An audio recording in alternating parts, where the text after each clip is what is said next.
আপনি ভোট পেয়েছেন ৮,৯৮৮টি ভোট। তো আপনাকে আসলে এতগুলো ভোট কারা দিয়েছে, ছাত্রলীগ দিয়েছে কিনা? আমার মনে হচ্ছে আমি যতদূর আমার কাছে ইনফরমেশন আছে, আমি 6টা হলের ইনফরমেশন আমি পেয়েছি।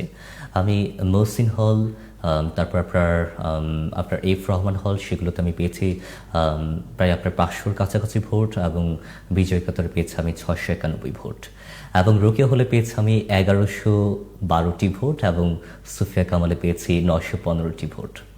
কারা বেশি ভোট দিয়েছে আমাকে? নারী শিক্ষার্থীরা নারী বেশি দিয়েছেন, শিক্ষার্থীরা এবং সেই নারী শিক্ষার্থীরাই প্রথম আপনার ছাত্রলীগের বিরুদ্ধে আপনার রুখে দাঁড়িয়েছিল, এবং যারা আপনার ছাত্রলীগের বিরুদ্ধে রুখে দাঁড়িয়েছিল তারাই সবচেয়ে বেশি আমাকে ভোটটা দিয়েছে। আমি আবার আন্ডারমাইন করছি না যারা মেল স্টুডেন্ট আছে তাদেরকে, সবাই আমাকে জয়যুক্ত করেছে।